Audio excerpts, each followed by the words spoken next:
Hello and welcome to another Studio One mini tutorial. This particular tutorial is about a feature that is new in Studio One version 5. It's called Clip Gain, and what it does is allows us to operate on specific small sections within one event without splitting the event up. If you're new to version 5 and you haven't worked with any previous versions, this is of no meaning, but it's a significant workflow improvement for anyone that's coming from an older version of Studio One. Now, in order to enable Clip Gain, you need to place your cursor anywhere within the event that you want to work on. I've got this one highlighted and it's green, so now I'll just right-click inside the event and I get the file information window. What I need to do is look for gain envelope and put a check mark in there. And you'll notice that when we do that check mark, we get a horizontal line across the track.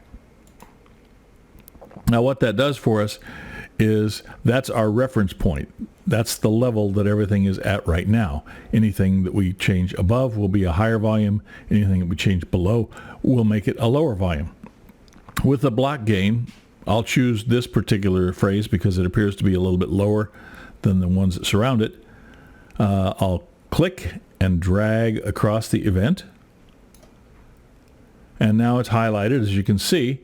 And now I'll move the cursor up in the track to the top quarter of the track.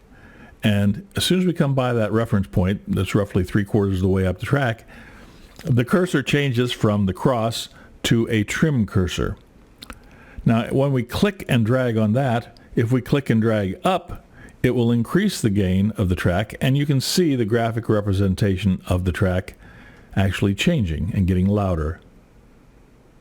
Or, if we take it down low, we can reduce the gain on the track.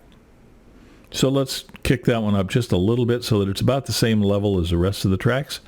And once we release the mouse button, we have our event. Now, that's block gain. There's another one that allows you to get even more detailed. And in order to use that, we need to change our cursor from the range tool to a standard arrow cursor.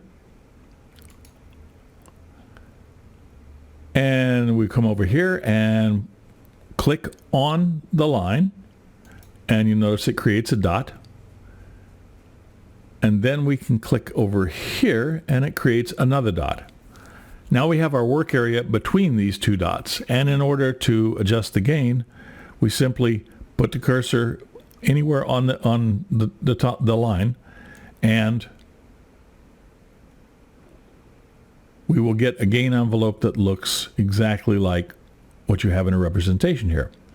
Now, anytime that you have 2 points, you can always bisect that and add an additional point and in fact adjust the way the gain looks.